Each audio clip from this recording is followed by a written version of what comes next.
The subcommittee will come to order. Without objection, the chair is authorized to declare a recess of the subcommittee at any time. Without objection, members of the full committee not on this subcommittee are authorized to participate in today's hearing.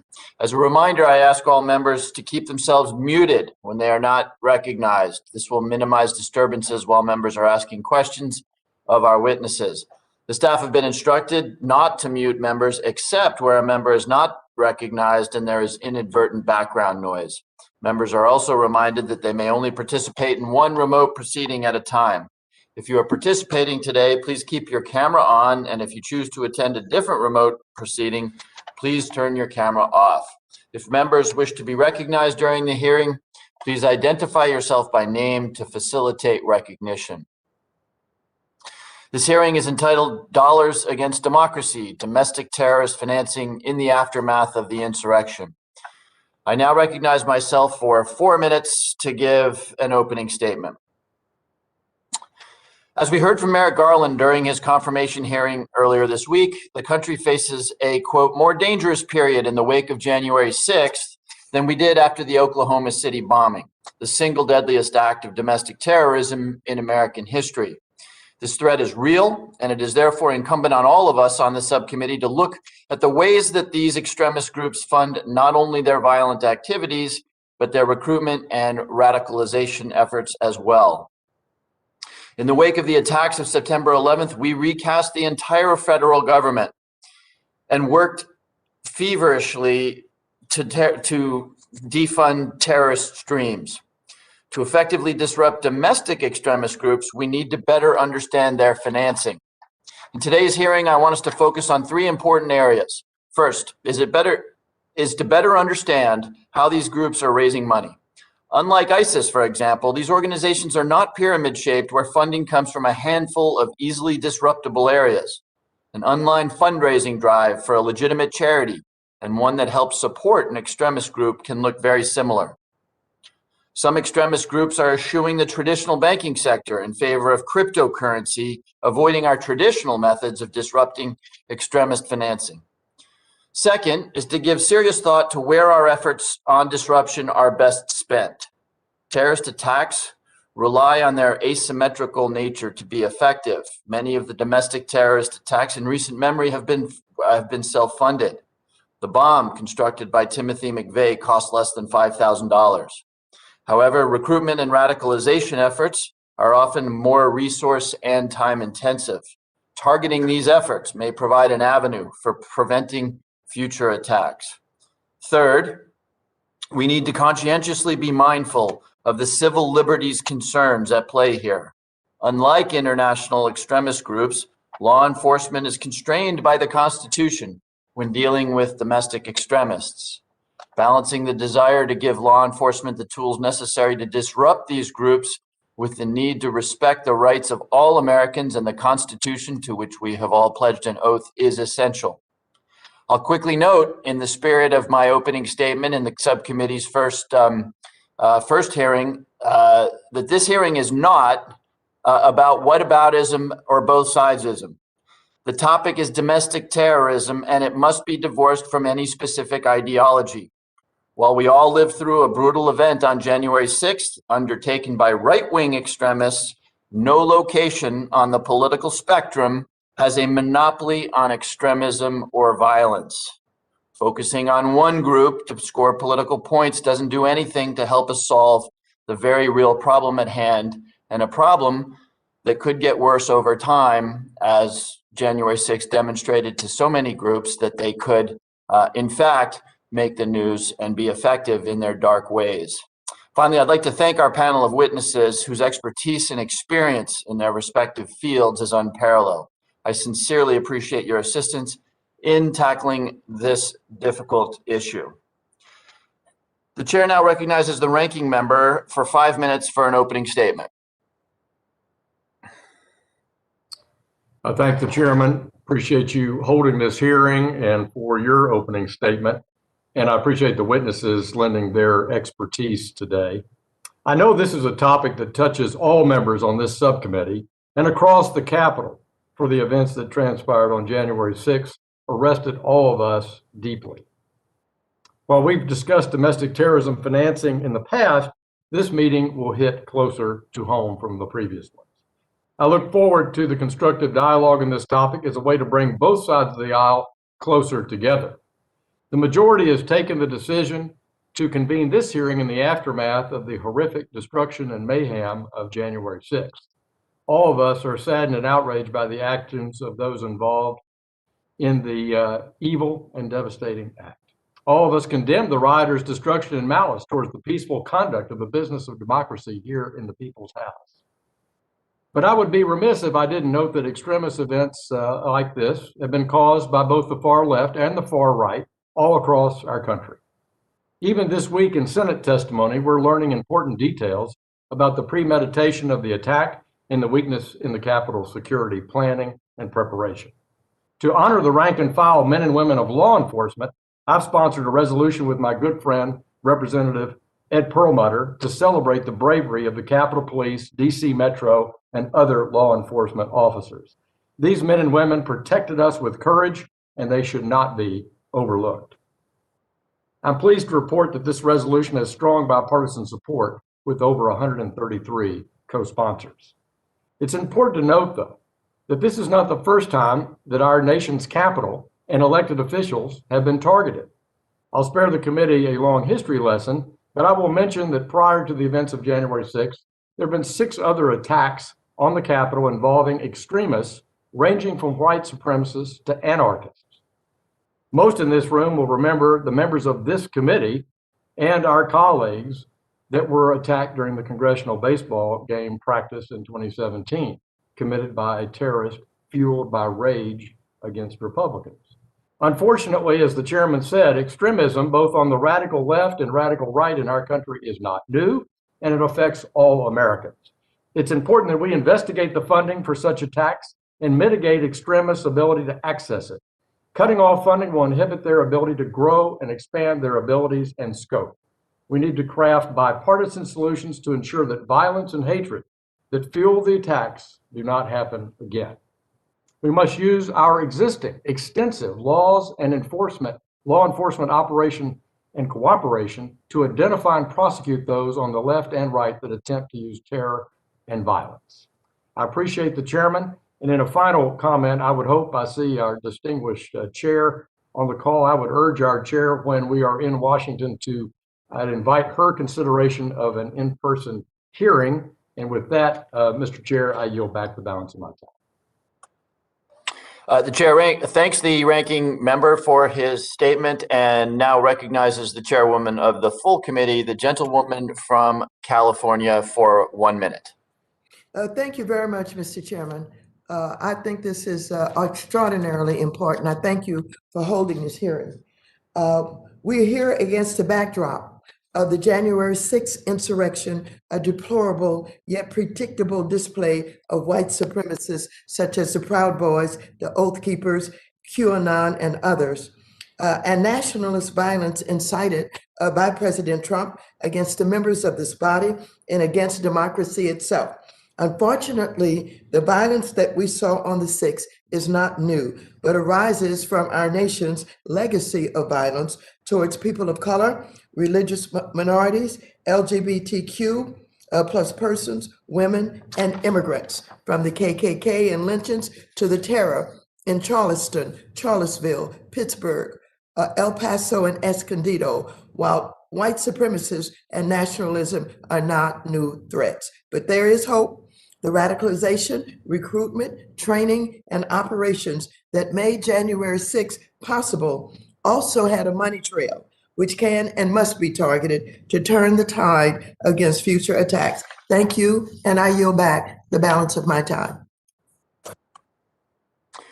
Thank you, Madam Chairwoman. And so we begin by welcoming the testimony of our distinguished witnesses. We have 5 witnesses today. First, Ms. Iman Boukadoum, who is a senior manager at the Leadership Conference on Civil and Human Rights. Second, Ms. Lecia Brooks, who is executive director at the Southern Poverty Law Center. Third, Mr. Daniel Glaser, who is global head of jurisdictional services and head of the Washington, D.C. office of K2 Integrity and senior advisor at the Foundation for the Defense of Democracies and former Assistant Secretary for Terrorist Financing and Financial Crimes at the Department of Treasury. Fourth, Dr. Daniel Rogers, who is co-founder and Chief Technology Officer of the Global Disinformation Index. Fifth, Dr. David Gartenstein-Ross, who is Chief Executive Officer at Valens Global. Witnesses are reminded that your oral testimony will be limited to 5 minutes. You should be able to see a timer on your screen that will indicate how much time you have left, and a chime will go off at the end of your time. I would ask that you be mindful of the timer and quickly wrap up your testimony if you hear the chime, so that we can be respectful of both the witnesses and the committee members' time. Without objection, your written statements will be made part of the record. Ms. Boukadoum, you are now recognized for 5 minutes to give an oral presentation of your testimony. Chairman Himes, Ranking Member Hill, and distinguished members, thank you for holding this timely hearing today.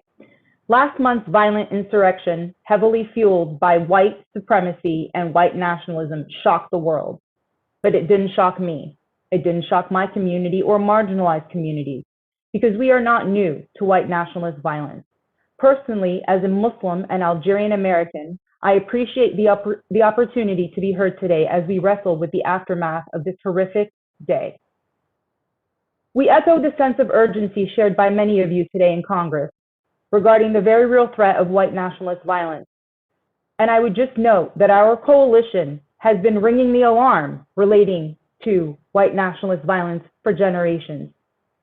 We know, however, that even well-intentioned national security laws are invariably weaponized against Black, brown, and Muslim communities, and that white nationalist violence is not prioritized, making that policy failure the fundamental reason for what transpired on January 6th, not lack of legal authority.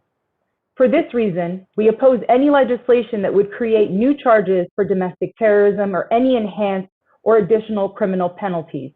The federal government, including the Treasury Department, has many tools at its disposal to investigate, and also the FBI and DOJ have 50 statutes, at least 50 statutes, and over a dozen criminal statutes, 50 terrorism-related statutes, and over a dozen criminal statutes that they can use.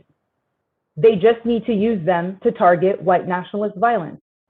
And of course, we know that white nationalist violence and violence inspired by Muslims or ISIS and Al-Qaeda inspired violence is very differently treated in this country. The over-policing of charitable giving by Muslims, for example, in my community, which is a core part of my faith, has led to the effective forfeiting of our First Amendment rights. The failure to prioritize white nationalist crimes and the over-policing of innocuous financial transactions by mosques or those originating from the Middle East or people with Middle Eastern names has taken attention away from the clear and present threat of white nationalist violence percolating all around us. And countless innocent people, particularly in the Muslim community, as I said, have effectively lost their right to perform religious duties for decades.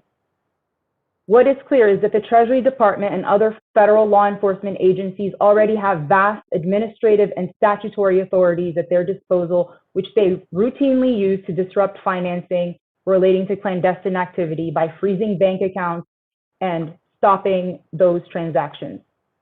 And what history demonstrates is that providing additional national security authorities to fight domestic terrorism would devastate already over-policed and over-surveilled communities of color and Muslims.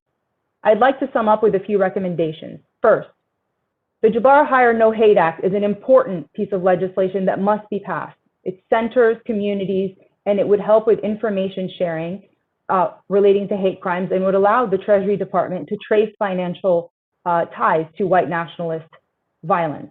Second, the DTPA, the Domestic Terrorism Prevention Act, is a piece of legislation that we have endorsed and we believe will also help with information sharing, including with the Treasury Department to enhance clamping down on white nationalist violence.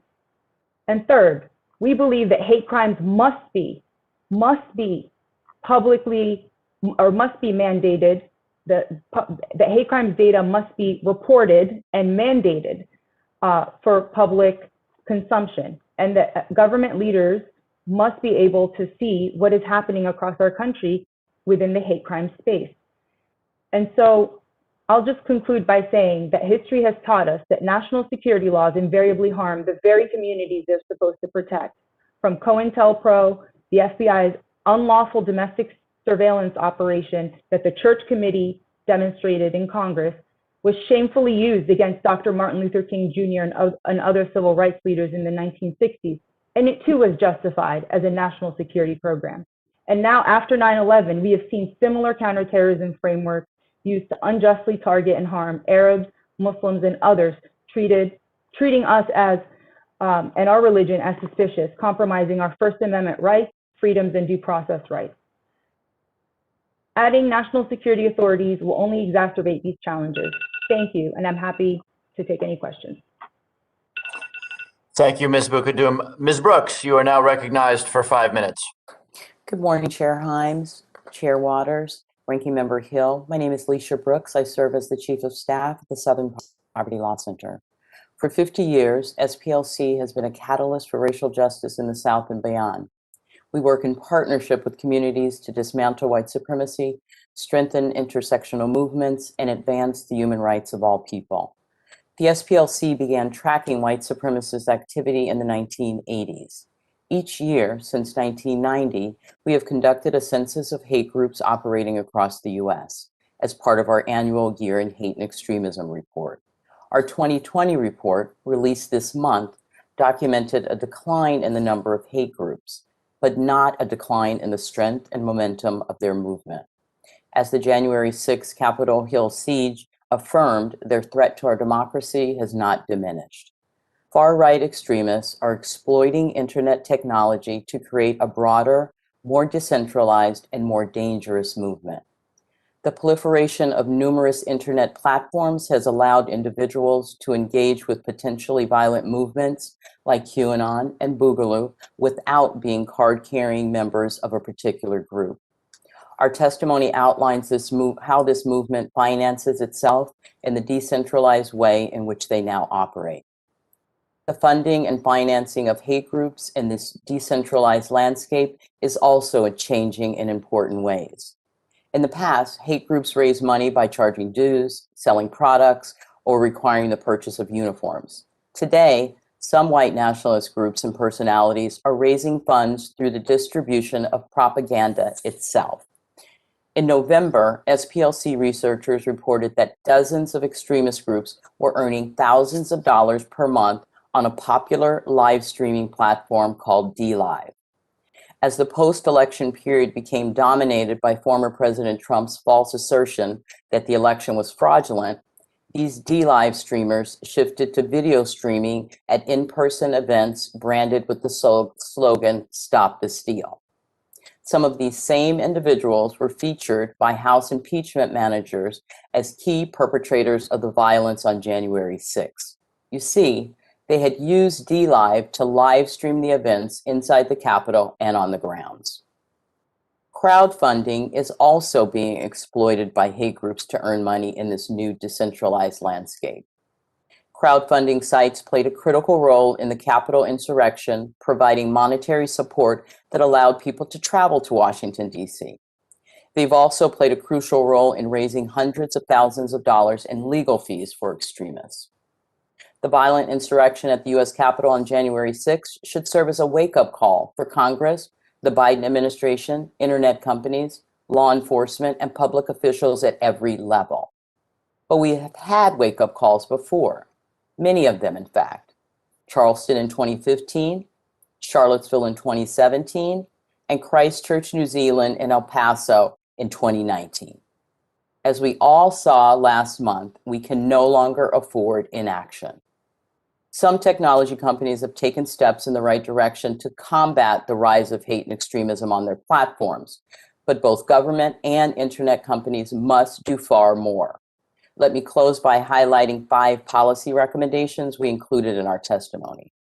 1, tech companies must create and enforce terms of service to ensure that they do not become platforms for hate. They should prevent their sites from being used by extremist organizations to raise money for their illegal actions. 2, These companies should commit to much more transparency and regular outside audits to measure financial harms caused by their platforms. 3, Congress should prioritize the funding of programs for research into technologies that can be used to detect and prevent online financial harms while preserving human rights. 4, Congress should reject legislation to create a new federal criminal domestic terrorism statute. If passed as prologue, such a statute could be used to expand racial profiling or even be wielded to surveil and investigate communities of color and political opponents in the name of national security. Finally, we should make concerted efforts across government to improve federal hate crime data collection, training, and prevention. Data drives policy. We cannot address hate violence unless we measure it properly. Thank you for holding this important hearing. The SPLC looks forward to working with you as you continue to focus your urgent attention on this important issue. Thank you, Ms. Brooks. Mr. Glaser, you are now recognized for 5 minutes. Thank you, Chairman Hines, Ranking Member Hill, and distinguished members of the subcommittee.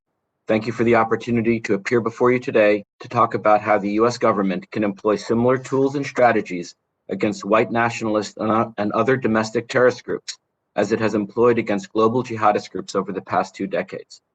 This is a personal issue for me. During my time at the Treasury Department, I fought to cut off funding to terrorist groups such as Al-Qaeda, the Islamic State, and Hezbollah.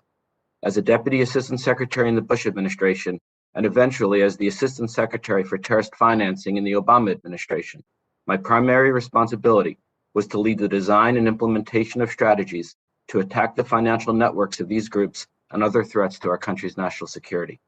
And while we should never let down our guard with respect to those still potent terrorist organizations, it has become tragically clear that there are domestic extremist groups that in some ways present an even greater threat to our ideals and our democracy. We have the responsibility to target those groups with the same determination, creativity, and sense of purpose that we displayed in the years following 9/11. To be sure, counter-illicit finance strategies are not silver bullets, and there are practical and constitutional limitations to domestic action that do not arise in the global context. But any comprehensive response to a national security threat must include a strategic financial component. It is my hope and expectation that the new leadership at the Treasury Department will turn its attention to precisely that challenge. From the outset, I must be clear that the purpose of a counter-illicit finance strategy is not to replace the traditional law enforcement tools, which will remain the foundation of any domestic effort. Supplementing those efforts, a counter-illicit finance strategy should seek to hinder the ability of extremist groups to use the financial system, to mask their identities, and to raise and move funds. The first step must be to understand the typologies and methods by which such groups raise and move funds and to map out their financial networks. This first step should be followed by 2 general categories of actions. First, offense, undermining the financial networks that support these groups, and second, defense, taking systemic action within the financial system to make it less vulnerable to abuse by these groups. It is sometimes stated that extremist groups are less vulnerable to financial measures because of their informal and decentralized structure. I believe that this is a hypothesis that has yet to be tested. Any group that engages in organized activity needs to raise and move funds, and when those activities extend nationwide or globally, it only increases such groups' reliance on the financial system. The U.S. government should undertake a comprehensive effort to understand how these extremist groups are accessing the financial system and to the extent possible to map their financial networks. Once the financial networks and activities of the extremist groups are better understood, the U.S. government should consider the application of targeted financial measures. The U.S. currently has all the authority it needs to apply targeted financial sanctions against foreign extremist groups, and it began to do so last spring with the designation of the Russian imperial movement. Unfortunately, the U.S. has yet to target additional foreign groups, and in contrast to previous campaigns against jihadist groups, Treasury has not followed up the initial Russian imperial movement designation with a financial pressure campaign involving waves of sanctions seeking to dismantle facilitation network. I encourage the U.S. government to pursue such a campaign as a priority matter. Practical and constitutional constraints give the US government far less ability to apply targeted financial measures against domestic groups. Congress should consider legislation allowing for sanctions-like authorities to protect the US financial system from abuse by domestic extremist groups. Such authorities will need to be tailored to ensure that the government complies with constitutional requirements, including First Amendment restrictions on how groups are targeted and due process restrictions on how such measures are applied. One consideration could be to forego the asset freezes usually associated with sanctions in favor of some more limited measures. There are also measures that the US government can take today to make the US financial system less vulnerable to abuse by extremist groups. The United States has a robust anti-money laundering and counter-terrorist financing regime, but it can always be fine-tuned and adjusted to address new vulnerabilities, including those presented by domestic extremist groups. The potential measures in Treasury's toolbox include the issuance of guidance to financial institutions on financial typologies, methodologies, and red flags, the establishment of public-private partnerships, the use of information sharing authorities, and the use of geographic targeting orders. Taken together, these measures will strengthen the ability of financial institutions to identify, report, and impede the financial activity of domestic extremist groups, and will ensure that the US financial system is a hostile environment for these groups. Thank you again for the opportunity to testify, and I look forward to answering your questions.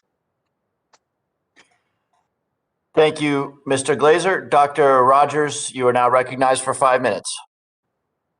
Chairman Himes, Ranking Member Hill, Chairwoman Waters, and members of the committee, good morning, and thank you for the opportunity to speak before you discussing the funding mechanisms of these domestic violent extremist groups. I am the co-founder and chief technology officer of the Global Disinformation Index, a nonprofit focused on catalyzing change in the technology industry to disrupt online disinformation. Last fall, my colleague Ben Decker and our team at the GDI collaborated with the Institute for Strategic Dialogue to conduct a study entitled Bankrolling Bigotry that examined the funding mechanisms of American hate groups. Many of the groups implicated in the events of January 6th are the same ones that we examined last year in our study. This is why I sit before you today to discuss a little bit about what we learned about how technology and payments companies enable groups like those that participated in the insurrection to operate. These groups leverage the internet as a primary means of disseminating their toxic ideologies and soliciting funds. One only needs to search Amazon or Etsy for the term QAnon to uncover shirts, hats, mugs, books, and other paraphernalia that both monetize and further popularize the domestic violent extremist threat. Images from that fateful day last month are rife with sweatshirts that say Camp Auschwitz, that until recently were for sale on websites like Teespring and Cafe Press. As we speak, at least 24 individuals indicted for their role in the January 6th insurrection, including 8 members of the Proud Boys, have used crowdfunding site GiveSendGo to raise nearly $250,000 in donations. And it's not just about the money. This merchandise acts as a sort of team jersey that helps these groups recruit new members and foment further hatred towards their targets. We analyzed the digital footprints of 73 groups across 60 websites and 225 social media accounts, and their use of 54 different online fundraising mechanisms, including 47 payment platforms and 5 different cryptocurrencies, ultimately finding 191 instances of hate groups using online fundraising services to support their activities. The funding mechanisms included both primary platforms like Amazon, intermediary platforms such as Stripe or Shopify, crowdfunding sites like GoFundMe, payments facilitators like PayPal, monetized content streaming services such as YouTube Super Chats, and cryptocurrencies such as Bitcoin. All of these payment mechanisms were linked to websites or social media accounts on Facebook, Instagram, YouTube, Telegram, LinkedIn, Pinterest, Gab, BitChute, and others. The sheer number of companies I just mentioned is the first clue to the scale and the scope of the problem. This is not an issue of any one individual company, but rather a systemic problem of hate and bigotry exploiting an entire industry and even government policy to raise funds, peddle extremist ideologies, and commit acts of violence. A number of conclusions stood out to us in performing this work. For starters, over half of the platforms we identified already have explicit policies against hate and extremism that are simply not enforced. We also found that a large fraction of the groups we studied have approved tax-exempt status with the IRS. A full 100% of anti-Muslim groups, 75% of anti-immigrant groups, and 70% of anti-LGBTQ groups have 501c3 or 501c4 status. Over 1/3 of the militia groups we identified, including the Oath Keepers, whose leadership was recently indicted on charges related to January 6th, have tax-exempt status. This status gives them access to a whole spectrum of charity fundraising tools, from Facebook donations to Amazon Smile, to the point where the most common fundraising platform we identified across all of our data was Charity Navigator. These platforms are reticent, to say the least, to make unilateral decisions that go against IRS determinations. The problems of hate groups of exploiting the tax code goes back decades and stems from a combination of lack of resources at IRS to properly enforce compliance, as well as long-standing efforts by some to exploit the charity rules for political and now extremist purposes. But the issue has become more urgent in the wake of January 6th. In the days leading up to the insurrection, the Oath Keepers founder, Stuart Rhodes, appeared on a podcast and solicited charitable donations to the Oath Keepers Educational Fund. It can only be presumed that these funds, which listeners were notably able to deduct from their federal taxes, went to transporting and lodging members of the group slated to participate in the ensuing riots. Private industry must also step up and do more.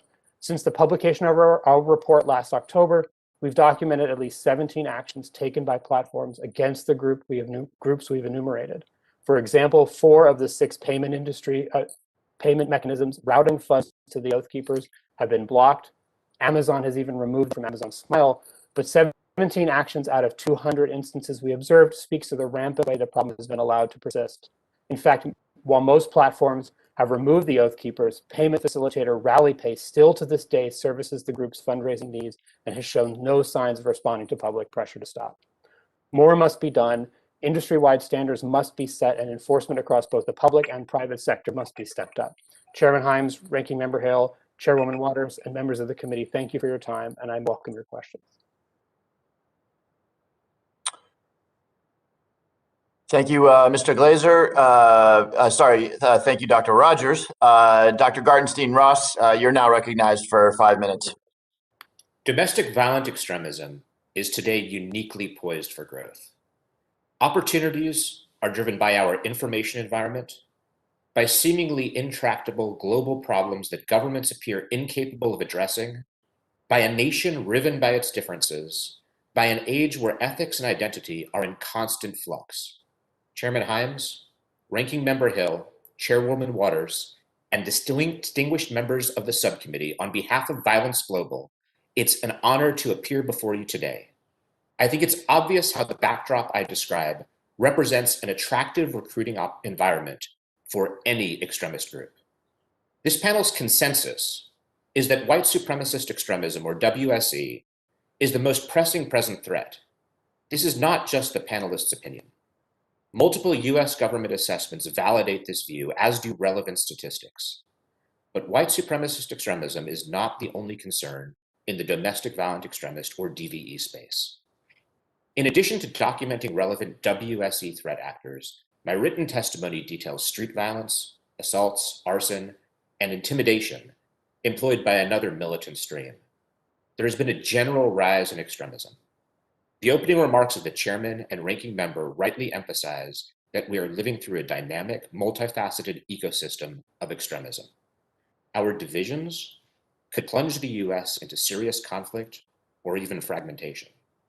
Scholars have discussed reciprocal radicalization, where opposite extremes strengthen both sides and give average people a reason to drift toward extremes. Reciprocal radicalization shows that power and success of groups aligned with one extremist ideology fuel ostensibly opposing groups. Though different forms of extremism can thrive off of one another, society suffers. Our policies must be appropriate to this environment. Any policies to combat DVE should be narrowly targeted and rights protective. Unfairly targeting only one ideology or seeking to criminalize constitutionally protected behaviors may push the country into deepening conflict. So what can be done? First, the US government should consider designating additional WSE groups as terrorist organizations. I single out WSE groups here because of the level of transnationalism in the movement, which is a prerequisite for designation under current law. The State Department's designation last year of the Russian imperial movement was significant, and it's worth considering further designations of violent groups that satisfy the criteria. Second, any current discussion of DVE financing will touch upon a domestic designation statute, allowing designation of purely domestic groups. This is the most direct way of addressing DVE groups financing, potentially criminalizing the act of funding them and letting authorities clamp down on their assets. Yet such a statute would be fraught with civil liberties concerns. Any such statute must be viewpoint neutral, with designations corresponding to the threat groups pose, not to the ideas that they espouse. The statute must be clear about predicate acts that could result in designation, and the threshold for designation should be relatively high. Third, we should more rigorously map relevant DVE groups and their finances. The current consensus among DVE experts is that these groups are relatively fluid and devoid of organizational hierarchy. This may be so, but there's a tendency for experts to see groups as disorganized or non-hierarchical when they have a hidden structure, something to which Mr. Glaser's testimony alluded. Our current understanding of DVE group structure and funds may be incomplete, and in the digital age, fluid structures can quickly morph into more concrete ones. Further research may present further policy options. Finally, the US government should devote resources to better understanding reciprocal radicalization and a related phenomenon, fringe fluidity, the transition of an individual or group from one extremist ideological stream to another. Better understanding these dynamics would afford us a better understanding of how violent extremists interact with each other. In conclusion, this hearing refers to the events of January 6th as an insurrection. Anybody who has been in an insurgency or a civil war situation knows that it's essential to reduce the potential pool from which militant factions can draw. Everyone who is a part of this hearing, members of Congress, experts, media, spectators, should understand that we are all a part of this story. Our work is not to score partisan points, but to make this democracy more resilient to the challenges it confronts. With the divisions we have, with today's unprecedented ability to mobilize for good or ill, we need to reduce the number of people who might try to impose their will on the rest of us by force. Thank you. Thank you, Dr. Gartenstein-Ross. We now come to the member question portion of the hearing. I thank all of the witnesses for that comprehensive testimony and now recognize myself for 5 minutes of questions. One thing that struck me, we heard 5 excellent witnesses. I don't believe I heard the word cyber currency once. It comes up a lot with my constituents. It comes up a lot in different contexts. So just to keep some organization, let me identify 2 of the witnesses to just offer a brief perspective on how the committee should think about cyber currency as an anonymous and potentially untraceable source of financing. Let me start with Ms. Brooks. Any thoughts? I invite my colleague, Dr. Rogers, to take the first shot at that. Dr. Rogers. Okay, thank you. Thank you. Thanks. Thanks, Congressman. That's a very interesting question and one that was included in our study. We looked at 5 different cryptocurrencies and their involvement in transferring funds to these groups. They're definitely there. They're definitely part of the fundraising strategies. What we noticed was that there was a strong correlation with the kind of explicit extremism of a group and their use of cryptocurrencies. So, you know, maybe less extreme groups or more cryptically extreme groups, for lack of a better word, had a more dominant use of traditional fundraising platforms that touched the kind of mainstream financial system. And what would happen is, as they were deplatformed off of those tools, those sites, they would migrate into the use of increasingly kind of anonymized cryptocurrencies. I should also point out that cryptocurrencies, I like to call them pseudonymous, not necessarily anonymous. And you know, there are efforts and ways to track transactions. The challenge being attributing, say, a particular cryptocurrency wallet to a particular actor. But we definitely saw use of cryptocurrencies generally by the most extreme groups that we studied. Thank you. Thank you, Dr. Rogers. I do have one other question, but let me invite if any of the other witnesses have a different or additional perspective on cryptocurrencies. Let me just invite anybody who wants to chime in. If I could chime in, Mr. Chairman. Yes, please. This is Danny Glaser talking. With respect to cryptocurrencies, I think it's important to remember that if you want to be able to use a cryptocurrency in the real economy to any scale, at some point does need to be converted into actual fiat currency, into dollars. That's the place where the Treasury Department does regulate cryptocurrencies, and cryptocurrency exchanges are regarded as money service businesses. They have full customer due diligence requirements. They have full money laundering program requirements. They have reporting requirements. The U.S. Treasury Department just last month issued a proposed rule relating to unhosted wallets of cryptocurrencies, and that's out for notice for notice and comment right now. It addresses the particular issue of wallets that are not hosted on a particular exchange, and I think it's an important rule that's out there, and I do encourage people to take a look at it. The comment period closes in May, and then hopefully Treasury will be able to take regulatory action to close that particular vulnerability. Thank you, Mr. Glaser. I actually have an additional question for you, and I don't have a lot of time.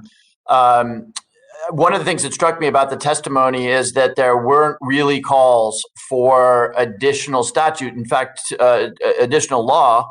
In fact, two of our witnesses urged us to avoid it. Mr. Glaser, you though suggested something new that I'd like to give you maybe 30 seconds, the 42 seconds I have left to elaborate on. You said you were hopeful for sanctions-like authorities against domestic actors. You did nod to constitutional and civil liberties concerns, but give us another 30 seconds on exactly what you mean, and perhaps most importantly, what sort of Fourth Amendment overlay should accompany such authority? Well, thank you for the question. The fact is the Treasury Department really does not have a lot of authority to go after purely domestic groups in the way that it goes after global terrorist organizations. It simply doesn't have that authority. You could imagine an authority that does allow for the designation of domestic organizations. It would have to take into account constitutional restrictions. When you read a lot of the court decisions, there's concerns relating to notice. Those concerns could be addressed in a statute. There's concerns that a lot of the scrutiny is heightened because sanctions are usually accompanied with asset freezes. But you could imagine sanctions that don't involve asset freezes, that involve transaction bans, that involve regulatory type of requirements that you see in Section 311 of the Patriot Act. So there's a variety of ways that both the due process standards could be raised from what we see in the global context, and Thank you, Mr. Glaser. I hate to cut you off, but I've got to be a little disciplined on time. Let me encourage you. I'm very interested in that. Let me encourage you, if you want to submit additional testimony, to do so. And before I recognize the ranking member, it was not startling. It was interesting to me that there were apparently no strong dissenting views on the concept of additional legislation. So if the witnesses have additional thoughts on that, the chairman would certainly welcome that in written form. And with that, the chair now recognizes the distinguished ranking member for 5 minutes for questions. Thanks, Chairman Himes.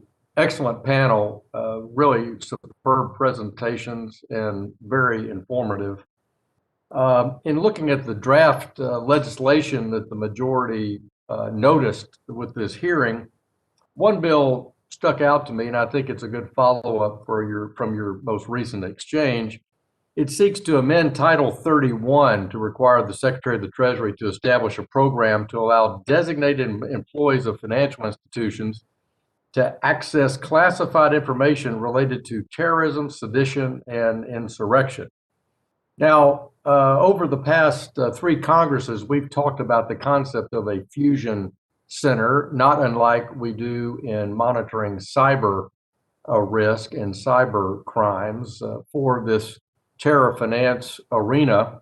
We've never been able to come ashore on it legislatively.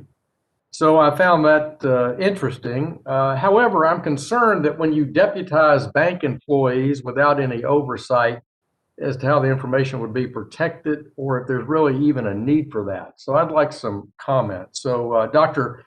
Gardenstein Ross, could you describe how banks share information with law enforcement today and how they provide feedback on how we might change these protocols, or if that protocol change is necessary? Thank you, Ranking Member. There are 4 primary ways that banks share information now. The first is suspicious activity reports, or the SAR.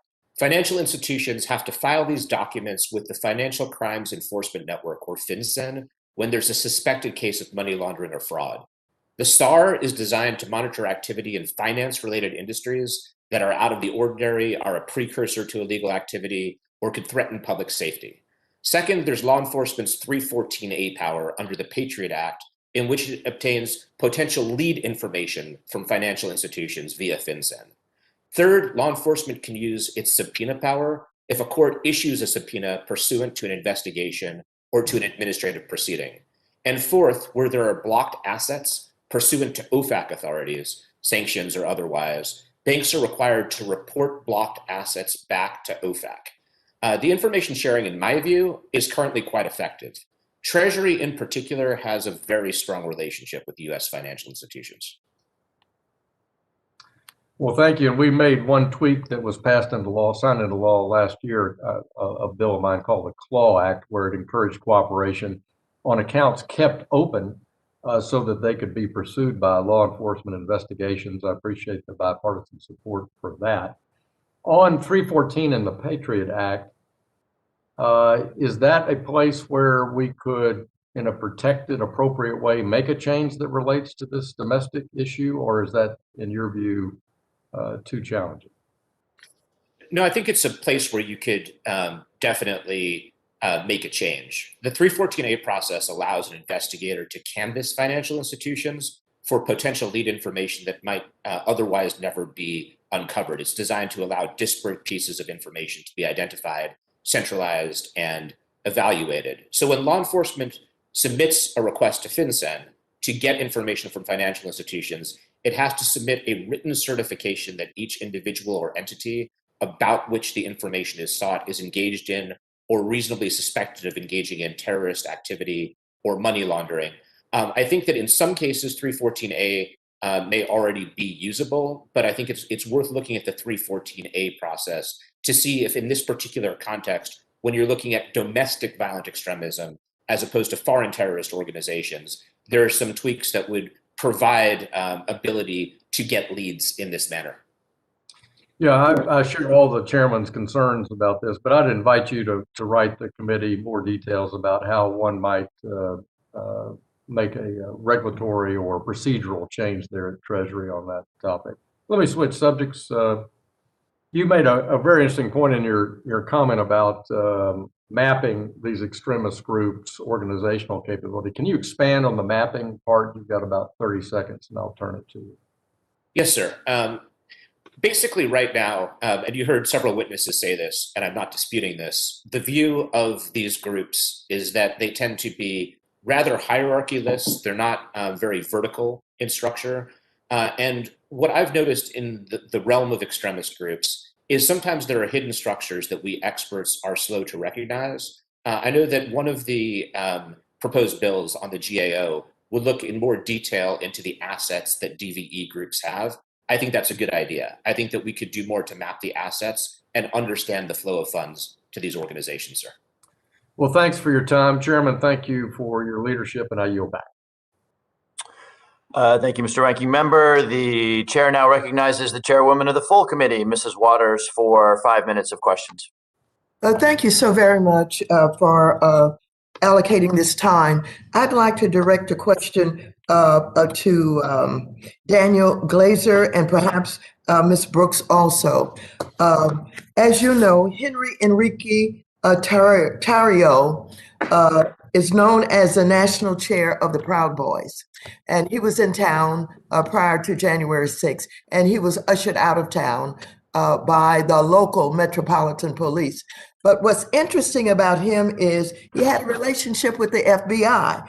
and he became an informant for the FBI. And he informed on people with drugs and gambling and human smuggling and some other things. But it appears that they turned a blind eye to the fact that he was a domestic terrorist and basically, was participating in terrorist activities, etc., and getting away with it, and said that before going into rallies, they would inform law enforcement that the Proud Boys were going to be involved. Now, even though this hearing is based on financing, I guess my question, Mr. Glaser and Ms. Brooks, is this: should we look at public policy that would not allow the FBI to have these kinds of relationships where they would turn a blind eye to domestic terrorism in exchange for information and informing on drugs and gambling and that kind of thing, Mr. Glaser?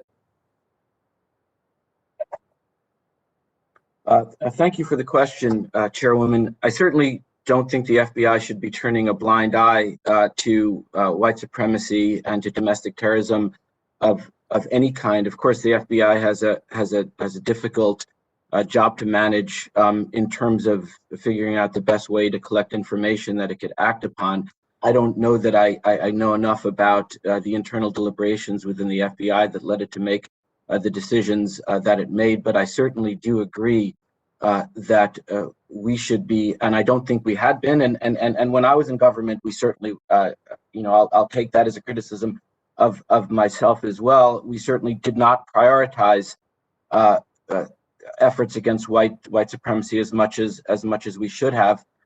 And I think that is changing now, and I think it needs to continue to change, and I think it should change throughout the government. Okay, thank you very much. It is, I think, very important to understand whether or not the FBI will use criminals and domestic terrorists and turn a blind eye in exchange for information about drugs, gambling, and other things. I knew that happened in dealing with drug dealers, where they let some drug dealers stay free if they turn in other drug dealers. But this is something, it appears they didn't care about domestic terrorism. Do you know anything about this? I think this is Ms. Brooks. Have you heard about the Proud Boys and their relationship to the FBI?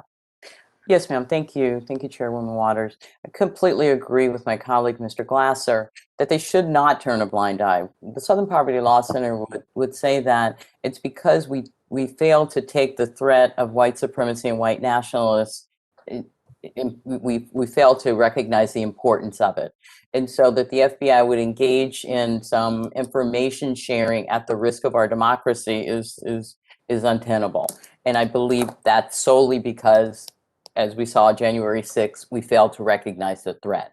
I believe that we've learned some things, and hopefully the information sharing will be taken seriously, and we will recognize that the greatest threat to our homeland is from white nationalists with a white supremacist ideology. Do you think that I or the chair or anyone should pursue public policy in this area of yes, ma'am. Turning a blind eye from our law enforcement in exchange for information that they could give them on other kinds of crimes? Yes, ma'am. I do think that it's something that you should look into. The Southern Poverty Law Center is happy to assist in that, and we can bring some research together and add it to the record if you like. Thank you very much, Mr. Chairman. I yield back the balance of my time. Thank you, Madam Chairwoman. The gentleman from Texas, Mr. Williams, is now recognized for 5 minutes.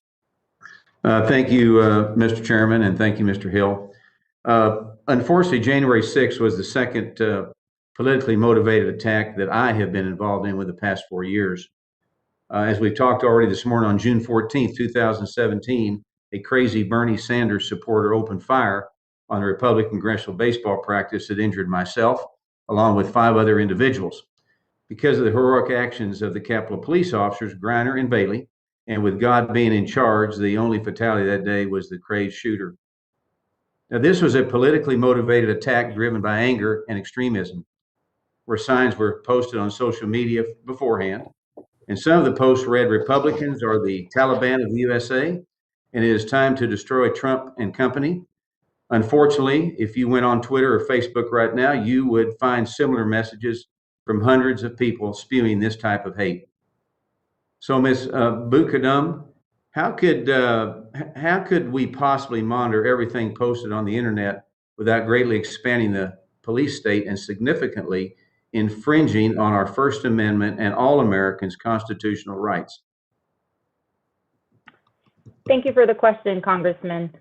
I believe that there is a fundamental breakdown in law enforcement response on January 6th, and also when the attack happened by that Bernie Sanders supporter, because the law enforcement agencies in our country have disproportionately prioritized the wrong things.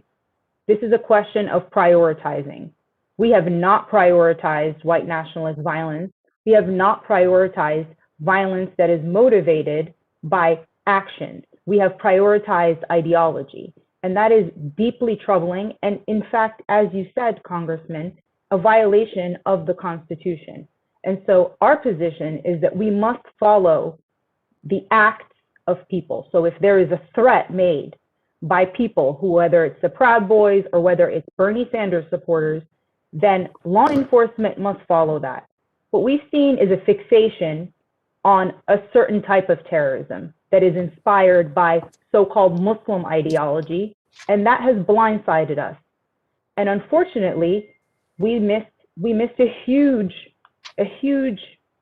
attack on January 6th, and many people died, and many people are shocked still.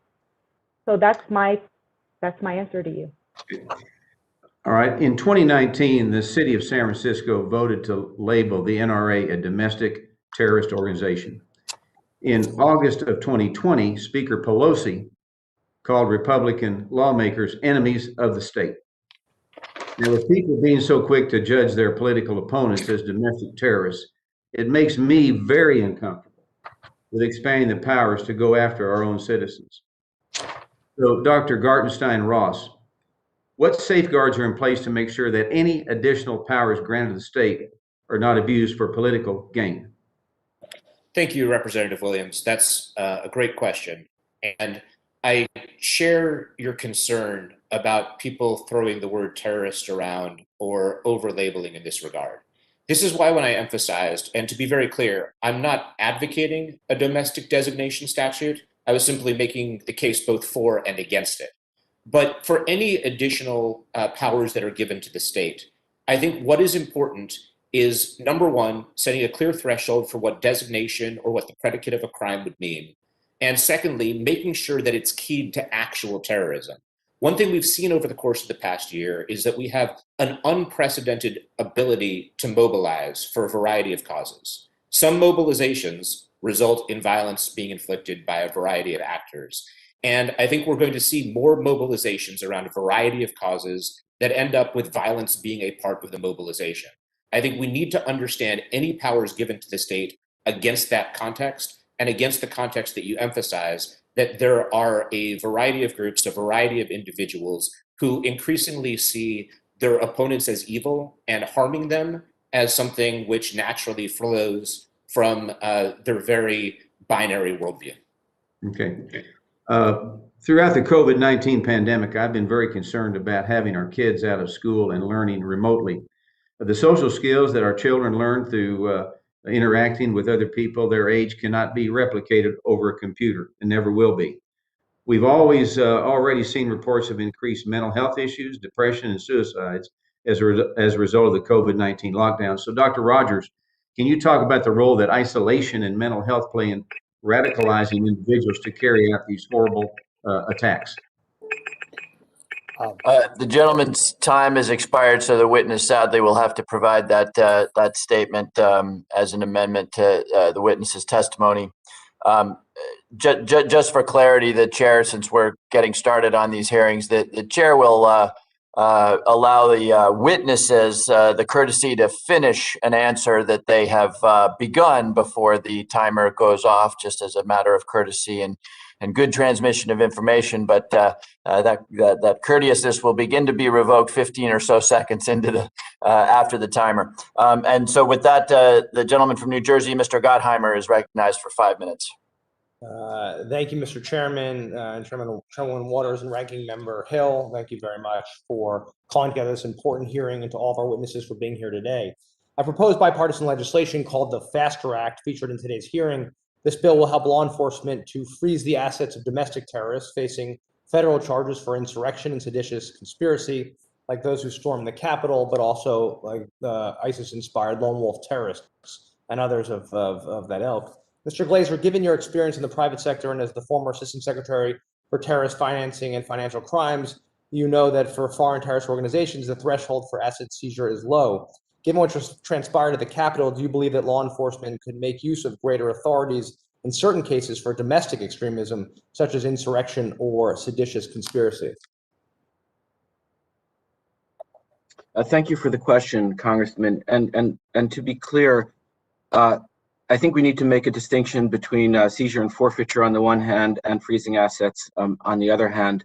The standard for seizing and forfeiting assets of under any circumstance is the same under criminal or civil forfeiture. It's relatively lower with respect to freezing assets for foreign organizations, and I think and as I was saying. When I talk about a domestic terrorist financing authority, I'm talking about the application of sanctions like authority in that case, but it doesn't necessarily have to involve a freeze. But to answer your question with respect to your legislation, I do think it addresses a lot of concerns with respect to immobilizing assets quickly. It is linked to the criminal justice system. It is not linked. It is not linked to more traditional terrorist financing type of activity that the Treasury Department would be involved in. I guess my question is whether or not an asset forfeiture count within an indictment would serve a similar purpose. But I do certainly applaud your effort to ensure that assets relating to insurrection are quickly immobilized, and it seems to me that's what the statute is trying to do. Thank you, sir. And just to follow up, do you believe that the current financial intelligence system we have in place is effective in providing the proper data to law enforcement to combat the financing of these attacks? I think that our anti-money laundering counter-terrorist financing system does generate an enormous amount of information for the government to analyze and then use. I think there are ways that could be improved. Public-private partnerships are very important. David talked about the use of 314, both A and B, to transfer information. And I think there are maybe tweaks we could make to the suspicious activity reporting that would provide even not necessarily more information, but better information. Certainly, there's technology that also could be employed by the government and by financial institutions to allow them to go through the massive amounts of data that banks need to go through to file quality suspicious activity reports. So I think there's plenty of ways the system can be improved. But the fact is that Treasury has access to massive amounts of financial information, I think the focus should be on improving the quality, not necessarily the quantity. Thank you, sir. Ms. Brooks, in the work that the Southern Poverty Law Center has done to track domestic extremist groups like the ones that attacked the Capitol on January 6th, have you observed increased use of 21st century technologies to enable these groups? For example, using websites that are outside of the mainstream to organize, spread hate, and fundraising tools like cryptocurrencies that are more difficult for law enforcement to track? Yes, sir. Thank you for the question. And this really speaks to the earlier question as well. As I mentioned in my oral testimony, we note a massive decentralization of these groups and a disbursement of groups. So it makes it kind of harder to track and harder to follow the money. And we have noticed that the groups are continuing to self-disperse. So Are they using cryptocurrency? Have you noticed them using cryptocurrencies?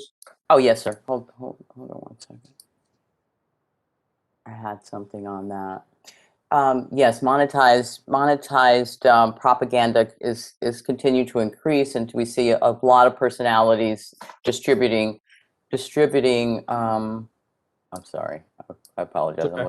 I'm looking for my notes on that. Hold on a second. Okay. On December 8th, someone for the far right personalities distributed 28. Oh, sorry. I'll stop. Mr. Chairman, will you allow the witness to answer the question? Is that okay? Yeah, if the witness would like to quickly conclude her answer, that's fine. Thank you, Mr. Chairman. Thank you. In a single Bitcoin transaction, we noted about $523,000 exchanged on blockchain. So the recipients included Nick Fuentes, who, as you know, is a far-right internet personality who was banned from YouTube and other platforms because of his hateful content. And so we continue to see this money transferring across lines. Thank you, Ms. Brooks. Thank you, Mr. Chairman. You're welcome. The gentleman from Ohio, Mr. Davidson, is now recognized for 5 minutes.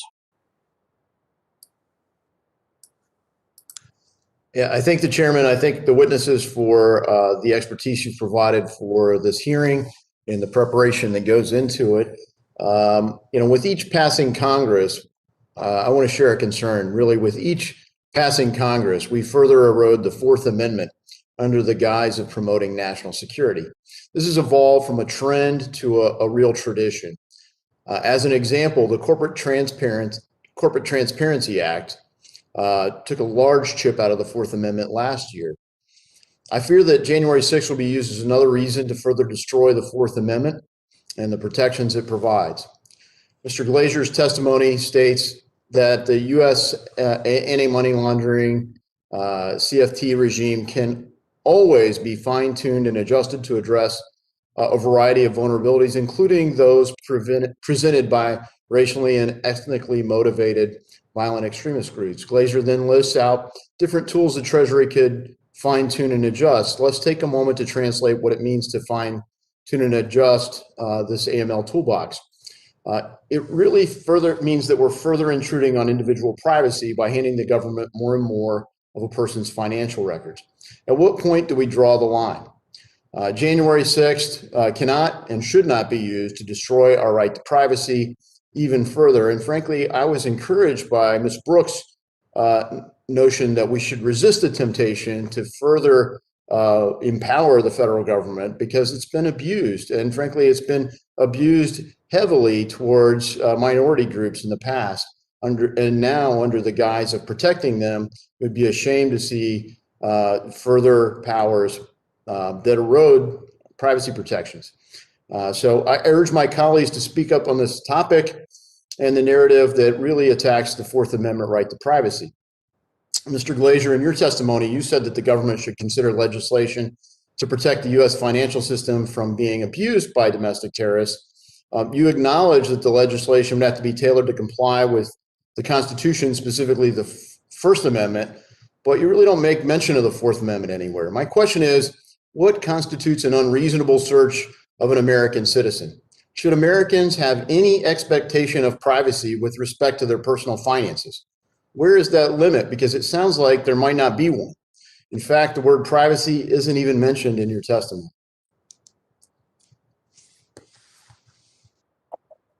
Thank you for the question, Congressman. In my testimony, I did make reference to constitutional due process requirements. I didn't specifically mention the Fourth Amendment, but of course, the Fourth Amendment is where many of those constitutional due process requirements are contained. So it certainly wasn't my intention to imply that the Fourth Amendment shouldn't be, we shouldn't ensure that the Fourth Amendment protections adhere. I'd also note that with respect to the AML CFT measures that I recommend taken, none of them involve providing the government with more financial records. Yeah, I appreciate that. I do get that. And look, you've served in a very important post, one of the most important in our government, for that matter, in my view, in terms of overseeing, this part of Treasury, which is really vital for our national security. And I think it's relevant to Chairman Himes to be holding the hearing on the topic. So the tension is just so incredibly important. I guess the core question is, do you believe that Americans should have an expectation of privacy with respect to their personal finances?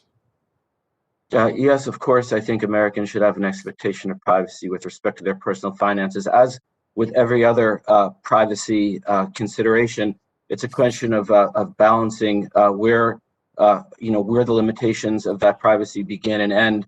And I think it's certainly possible, and I think we do so every day, to respect people's privacy on the one hand, but also give the government the tools it needs to protect its citizens from other threats.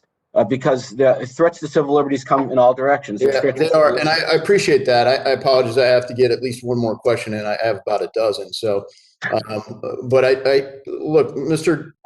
Garstein-Ross, according to the LexisNexis report last fall, the scope of AML is huge. So my question is, should we double down on a static AML system in an ever-evolving industry that's growing compliance costs?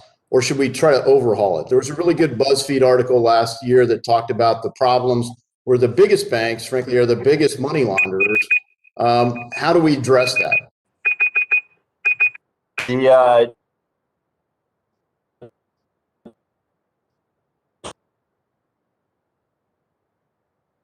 gentleman's time is expired. We'll need to respond to this. The gentleman from New York, Mr. Torres, recognized for 5 minutes. Wow, that was good. Thanks. Thank you, Mr. Chair. Both the Code of Federal Regulations and the Patriot Act provides a federal definition of domestic terrorism. But as been noted, there is no federal designation of domestic terrorism, nor is there federal prosecution of domestic terrorism as a crime unto itself, all of which has me wondering, what is the point of defining domestic terrorism in federal law? If it results in neither designation or prosecution, what practical impact does the federal definition have on domestic counterterrorism, and in particular counterterrorism finance? And that question can go to Mr. Glaser.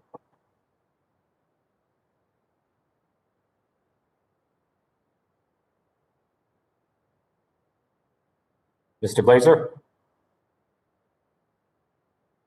You're on mute, Mr. Glaser?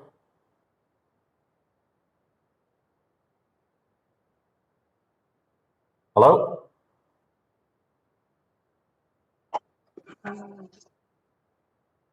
Can you? No, you're no longer on mute. You're on mute, Mr. Glaser. The chair will instruct that 25 seconds be added back to the gentleman from New York's time. I appreciate that, Mr. Chair. Mr. Glaser, are you with us? Mr. Glaser, you're I'm not on mute. Thank you. You're not on mute. Mr. Glaser, you're on mute.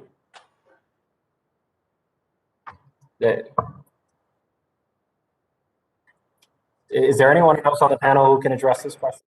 I'm happy to jump in. The FBI's, the domestic terrorism definition that is in the Patriot Act is really defined for FBI investigatory purposes. And you're absolutely right, Congressman Torres, and it's good to see you again, that there is no parallel charge that goes with the domestic terrorism definition. So it's really designed for investigatory purposes.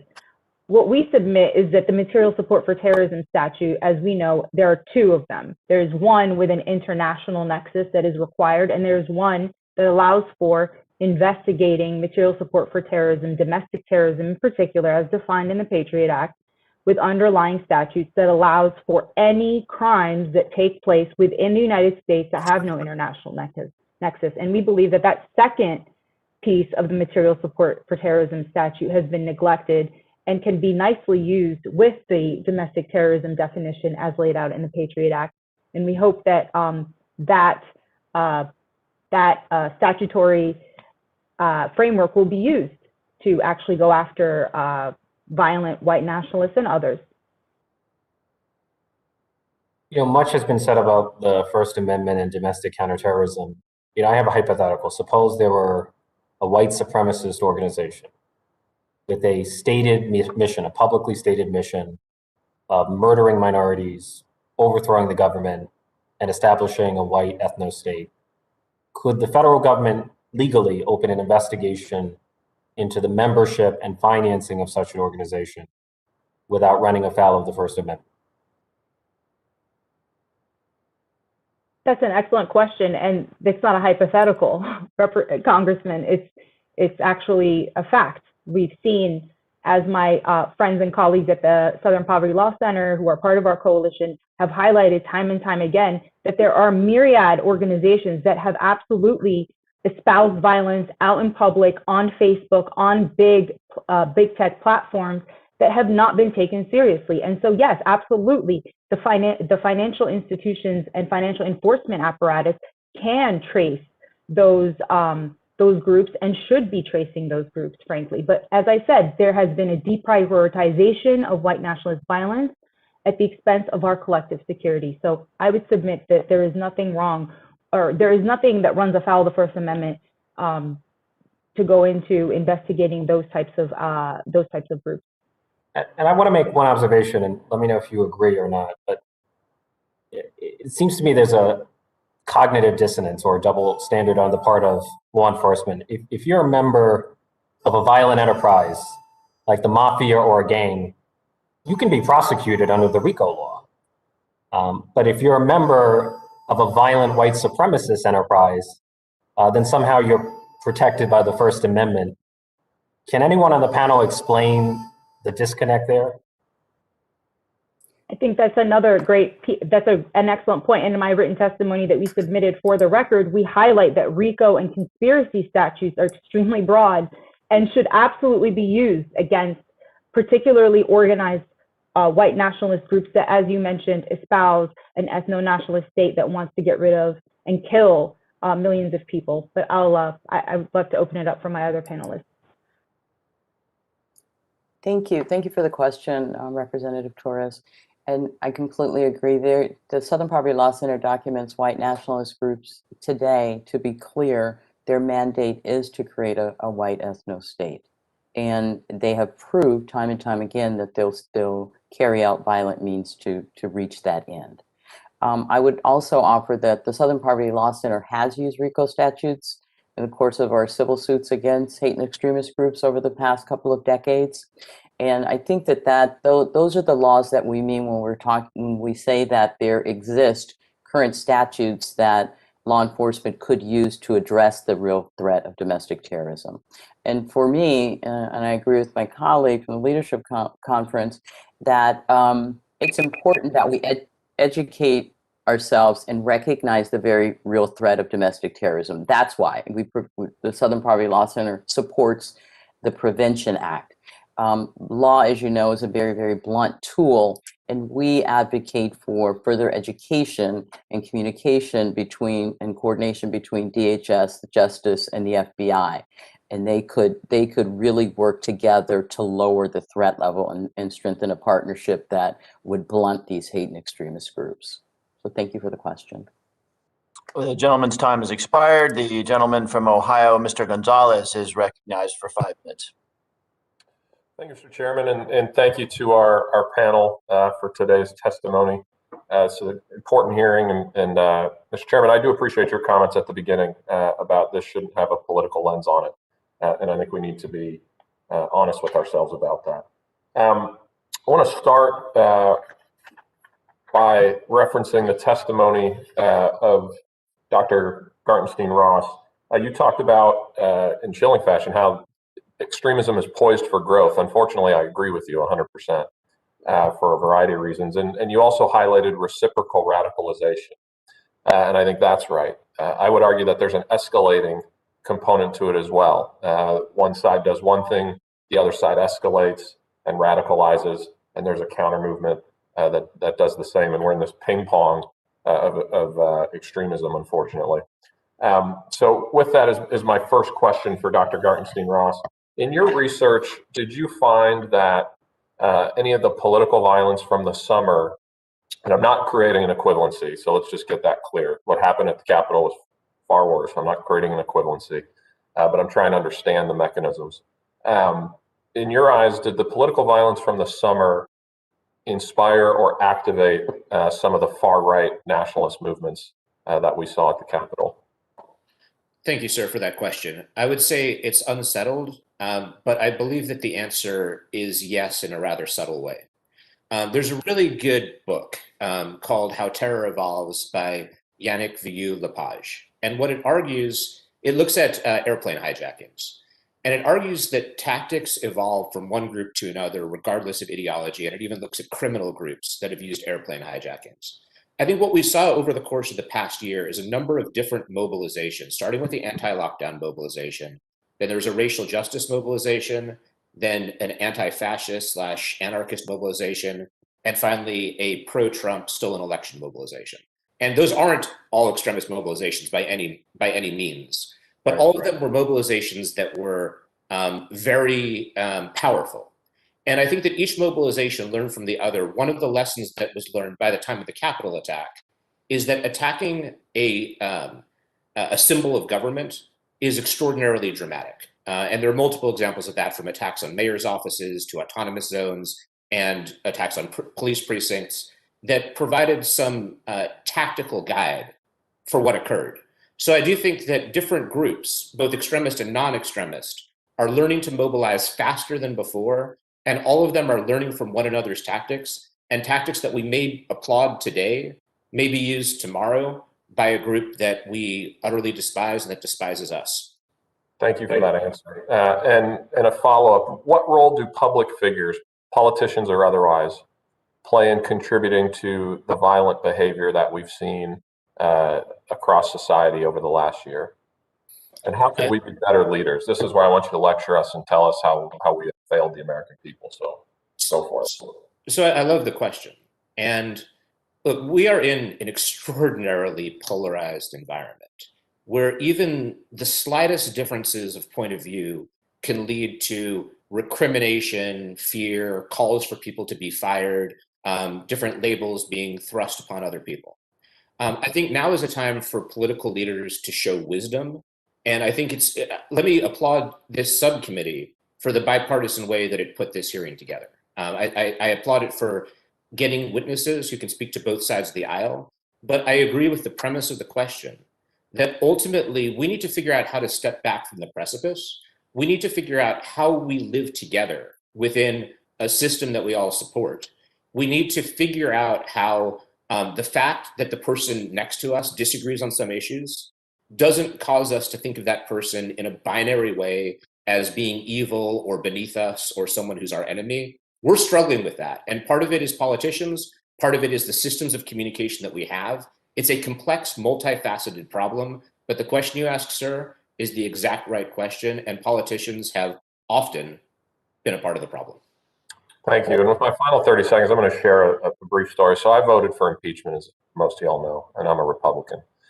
So I've been the subject of threats in two different instances in the last year, one from the left, one from the right. And I will tell you, my personal opinion is if this body and some of us on this committee don't start acting more responsibly, what happened in January is only the beginning. And that's up to us. That requires real leadership. And so I thank you for your answer, and I hope we'll heed those lessons. The gentleman time has expired. The gentleman from Massachusetts, Mr. Lynch, is recognized for 5 minutes. Hello, Mr. Chairman. Can Mr. Glaser hear me now? Is he back on or no? Okay. Can he speak? I don't want to ask him questions if he can't speak. Can you hear me? I can, yeah. Okay, so you're back Fantastic.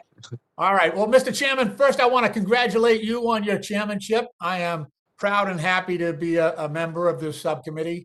And thanks for putting this hearing together. Congratulations to the ranking member as well. I want to talk about cryptocurrencies a little bit. The use of cryptocurrencies by terrorist networks, drug traffickers, and other illicit activities is well documented. I know, Mr. Glaser, we worked together when I used to chair the task force on terrorist financing back in the day. But we've got experts from FinCEN to the Rand Corporation. They've all expressed concerns about the use of cryptocurrencies by criminals. And we do have some examples that haven't been mentioned here. One example is the far-right group, the white supremacist platform, the Daily Stormer. They actually solicit donations from users by cryptocurrency. They use Monero, but there've been high-profile, high-value Bitcoin transfers to a number of these U.S.-based. These are domestic far-right extremist wallets. So, and a matter of fact, earlier this month, Secretary Yellen stated, she said, and this is a quote, "I see the promise of these new technologies, but I also see the reality." She said, "Cryptocurrencies have been used to launder the profits of online drug traffickers, and they've also been used as a tool to finance terrorism." So Mr. Glaser and also Dr. Rogers, I think you could speak to this as well. How does the use of cryptocurrencies, and I chair the task force on fintech, and we're worried about this. We're trying to adopt some of these technologies, but this is one of those double-edged swords, I guess. How does the use of cryptocurrencies affect the ability of law enforcement agencies and research organizations and financial institutions to identify and trace the funding of domestic extremists? Thank you for the question. Take a crack at it. Thank you for the question, Congressman Lynch, and it's good to see you again, and thank you for your leadership on these types of issues over the years. After 9/11, all the focus was on Hawala, and there was this notion that it was some sort of magical, mysterious system that nobody could comprehend, and it was impossible to trace through. And in the end, we found out that really wasn't the case. That it operated based on the same principles as a lot of other financial transfers, and it was just a matter of bringing it into the system in an appropriate way. And I think there's an analogy between that and cryptocurrencies. Cryptocurrencies aren't inherently bad, and in fact, as Secretary Yellen said, they have a lot of useful purposes and could really help on issues such as financial inclusion. That said, they're also subject to abuse. So the challenge is to bring them into the system and regulate them in the appropriate way. I do think that the Treasury Department approaches it the right way through the regulation of exchanges, applying customer due diligence, programmatic requirements, and suspicious activity reporting requirements to the exchanges, which is where the cryptocurrency is ultimately transferred into fiat currency, and where fiat currency is transferred back into the cryptocurrency. Again, I highlight that FinCEN has a rule out right now, a proposed rule related to unhosted wallets, which is a loophole in the system right now, and that is a place where I think people should be focusing. But the fact is that there are some cryptocurrencies out there which try to design themselves along the fault lines of the AML-CFT restrictions. We need to look at those. We need to make sure that those types of cryptocurrencies are banned. But we also need to provide opportunities for the sector to grow in a supervised, regulated way, as I think it is for the most part right now.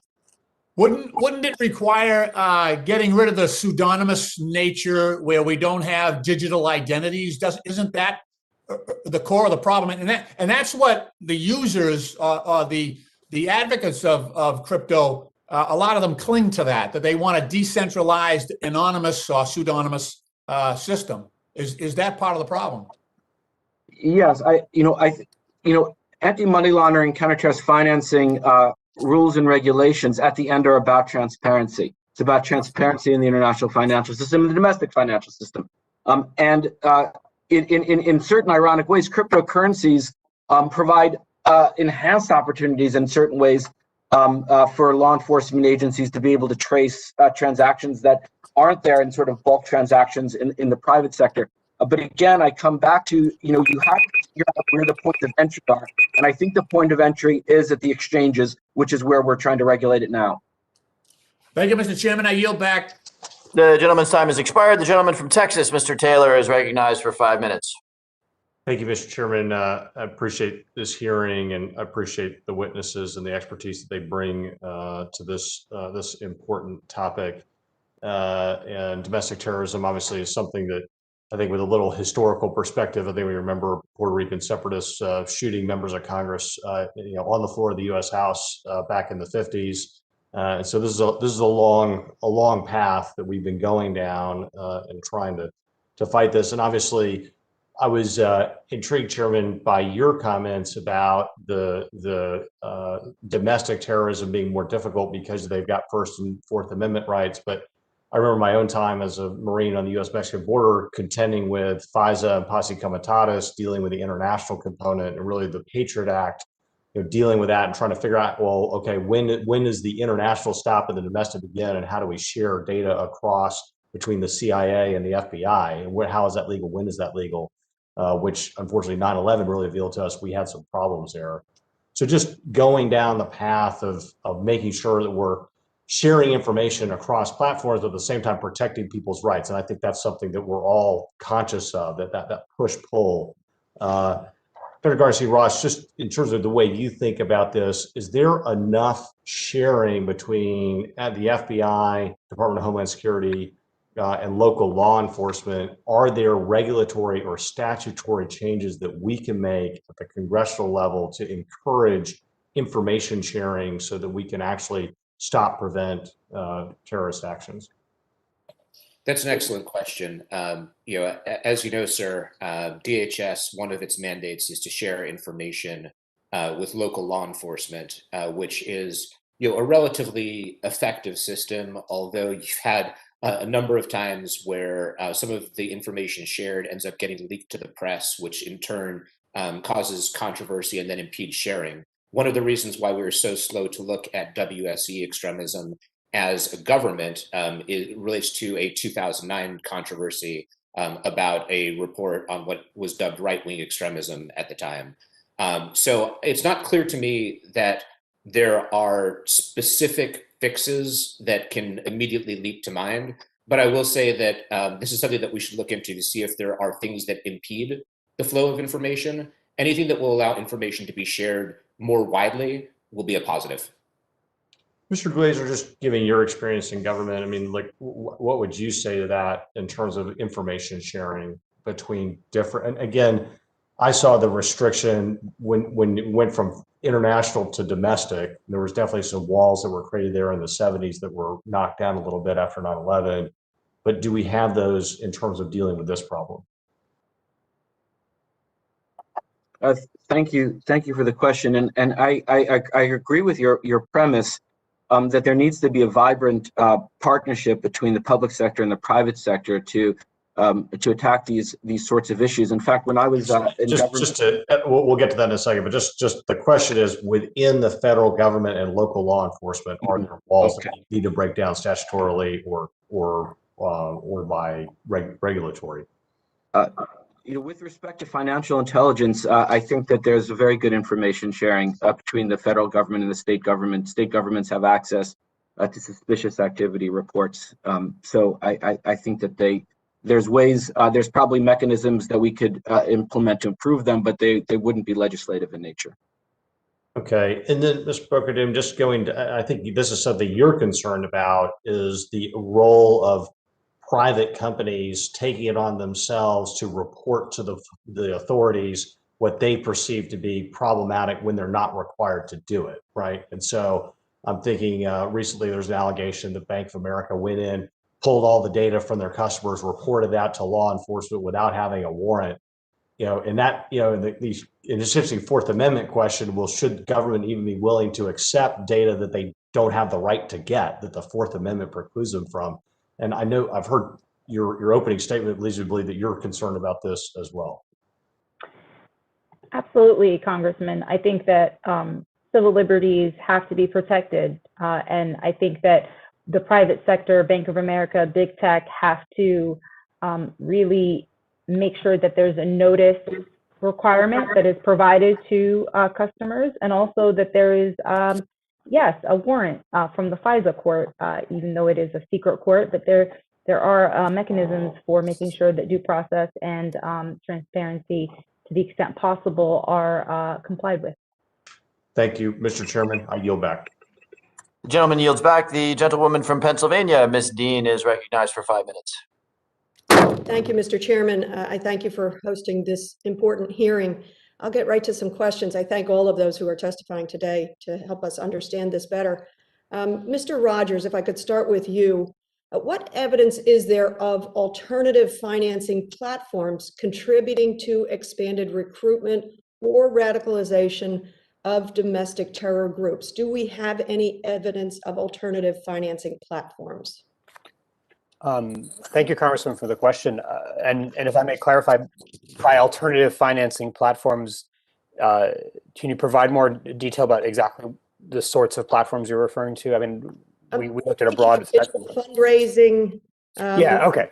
Okay. Yeah. I mean, that's sort of the core of our entire research, was how extensively those sorts of platforms are being used, and that speaks to a lot of the discussion today.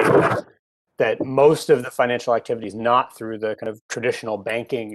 There's a lot of other sort of companies and choke points being involved. Whether you're talking about crowdfunding platforms, I mentioned Give, Send, Go as an example, Rally Pay.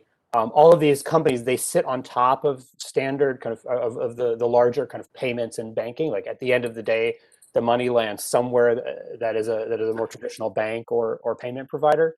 But even before you get to those companies, there's a whole host of smaller and more alternative, what you may call tech companies that are facilitating these payments. And we outlined, close to 100 of them in our report. And would you say that those digital fundraising platforms are contributing to the diffusion of harmful ideologies? Absolutely. I mean, as I mentioned in my testimony, not only are they just helping or facilitating raising funding for these groups, but merchandising platforms. I mean, Etsy. I say go to Etsy.com and type in QAnon, and the sale of merchandise helps further the ideology. Kind of create that, as I call it, that team jersey to help the group recruit and further whatever ideology they're peddling. Thank you. I appreciate that, Mr. Glaser. If I could turn to you. FinCEN at the Department of Treasury is at the forefront of detecting illicit financial transactions involving potential crimes and terrorism. And I'm thinking of, for example, advisories regarding possible human trafficking or drug trafficking.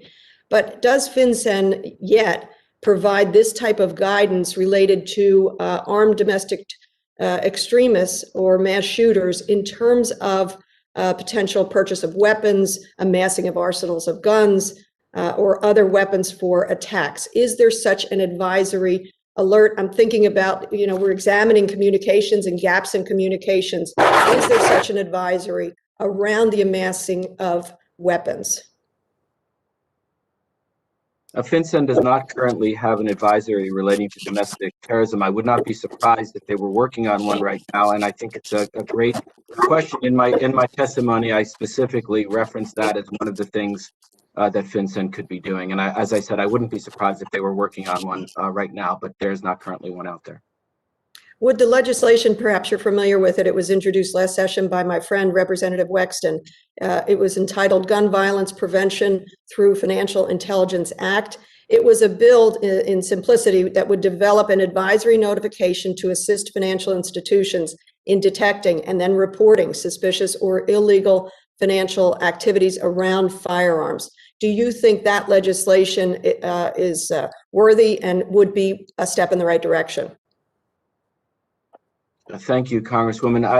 I must admit that I'm not specific legislation. I will say that banks already have the obligation to report suspicious activity to FinCEN, but that there are holes in it relating to illegal activity relating to firearms. I'm sure that's something that should be addressed. Thanks so much. And maybe Ms. Brooks, I'll go for a quick question to you. How can the federal government provide better tools or facilitate coordination, again, about communication with state law enforcement agencies, prosecutors, the federal government? What should we be doing to share information efficiently? Thank you for the question. The Southern Poverty Law Center, of course, supports the Domestic Terrorism Prevention Act because it really is about improving communication and coordinating communication and response across agencies. Of course, it doesn't provide for additional federal criminal enforcement power, but we believe that improved communication and coordination was the big part of the issue on January 6th, so we support that. Just a Thank you. sharing of information and acting upon that information. Thank you for the question, Representative. Thank you. I yield back. I thank you, Mr. Chairman. The time has expired. The gentleman from Illinois, Mr. Garcia, is recognized for 5 minutes. Thank you, Chairman Himes and Ranking Member Hill, of course, for convening this hearing. And thank you to the witnesses for joining us today and sharing your research and knowledge. We know that racism and right-wing extremism have a long history in this country. As an immigrant, I've seen it for most of my life. Donald Trump tapped into that from the very start of his campaign.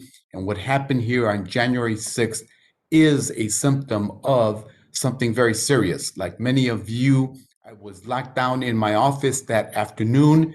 I didn't know whether an armed militia had entered my office building. I didn't know if they were looking for me as a proud immigrant, Mexican-American congressman, but I knew they wanted to stop a Democrat from being elected president. It's easy to say that the people who stormed the Capitol last month represent a small fringe in our politics, but they have allies and friends in high places.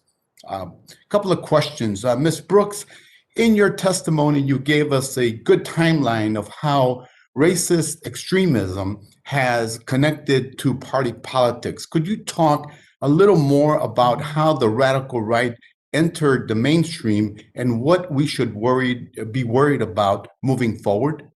Thank you so much for the question. As the Southern Poverty Law Center has documented over the last couple of decades, there's been an increase in the number of active hate groups in the United States. We found about 10 years ago, maybe 15 years ago, that increase is directly connected to the shifting demographics within the United States. And so the decrease rather, in the white population serving as a numeric majority has served to create fear and anxiety in the white population.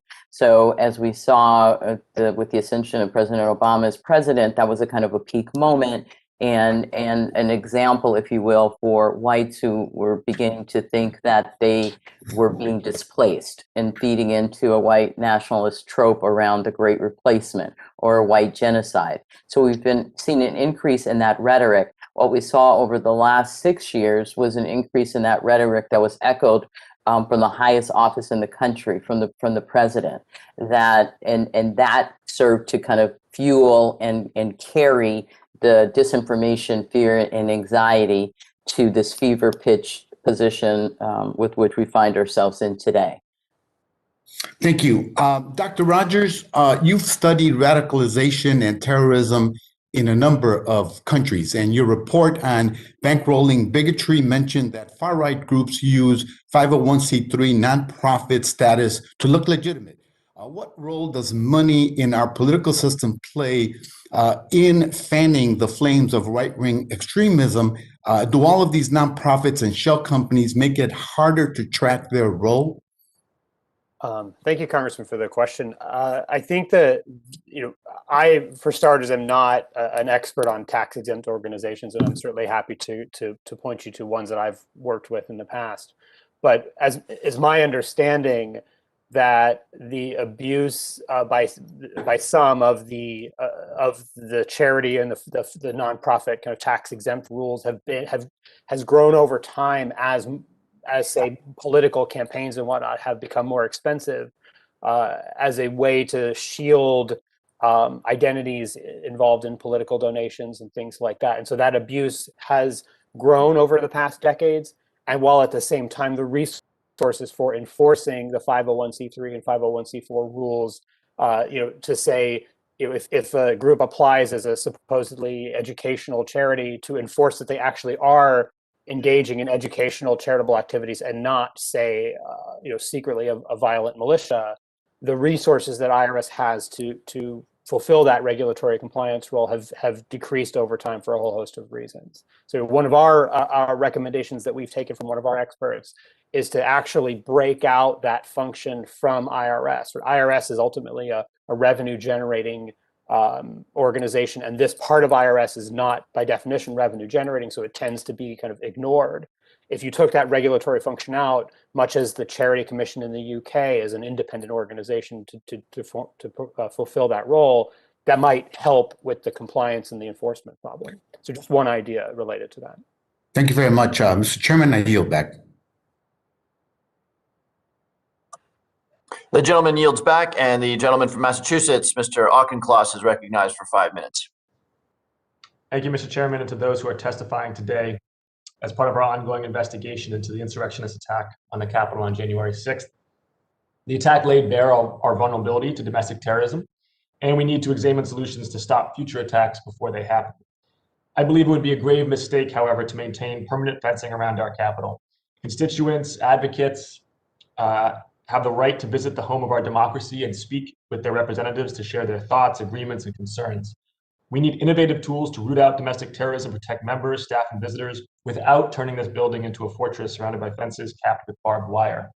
And indeed, we also need to find ways to protect places of worship in my own district without having them have to resort to a military posture as well. And in particular, Jewish places of worship. I represent one of the most densely populated Jewish districts in the country, and I know that my Jewish constituents who go to places of worship are increasingly on edge and increasingly concerned about the threats of domestic terrorism targeted and fueled by anti-Semitism. I wonder if first Ms. Brooks and then Mr. Rogers might speak for 30 seconds to a minute each about the intersection between anti-Semitism and domestic terrorism in this country, and whether they've seen a rise in both intent and actions targeted against Jewish people.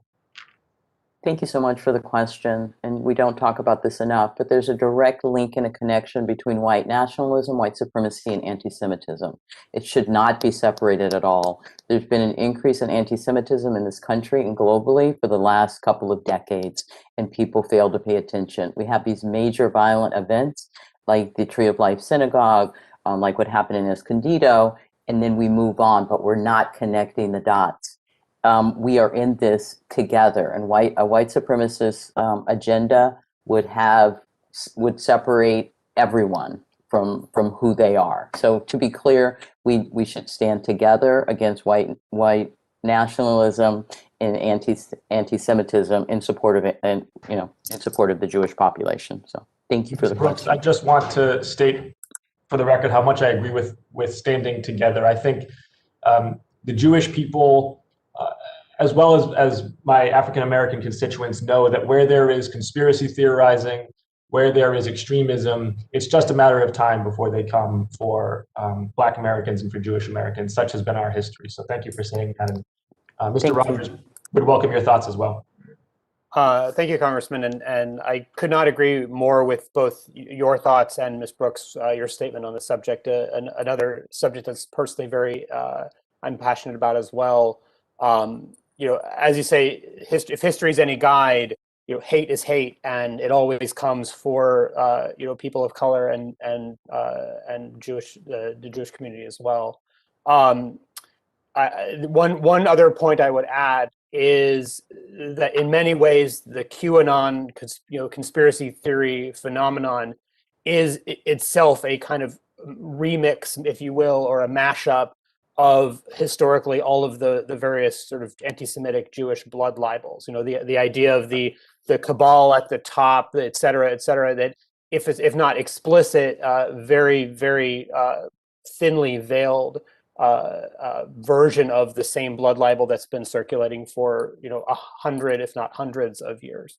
And so, yes, I think they go very much hand in hand, whether explicit or not, and I think they are linked, and solidarity is obviously of utmost importance. Mr. Rogers, are there particular actions that you would recommend Congress pursue relative to anti-Semitism and the intersection of anti-Semitism and domestic terrorism in particular, and the spread of disinformation about that? I think there are a number of regulatory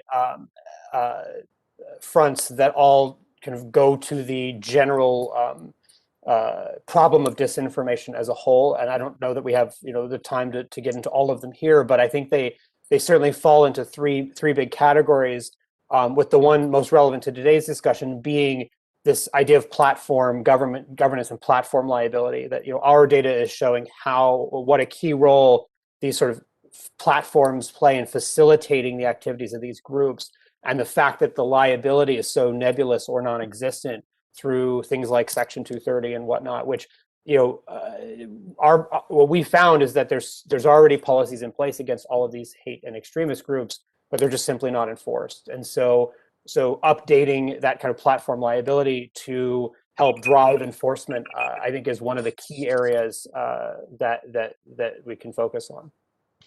Slightly orthogonal question, and the gentleman's time has expired. Okay, thanks. I believe that every present member of the subcommittee has had an opportunity to question. If that's incorrect, speak up or forever hold your peace. Hearing no one, I'd like to thank our witnesses for their testimony today and for an excellent discussion. Without objection, all members will have 5 legislative days within which to submit additional written questions for the witnesses to the chair, which will be forwarded to the witnesses for their response. I ask our witnesses to please respond as promptly as you are able, and I noted a couple of questions that sadly were cut off by the timer, and I'll ask the staff to facilitate that. Without objection, all members will have 5 legislative days within which to submit extraneous materials to the chair for inclusion in the record. I remind members that written questions and materials for the record should be submitted to fscdocuments@mail.house.gov. With that, I will thank our excellent witnesses one more time, and the hearing is adjourned.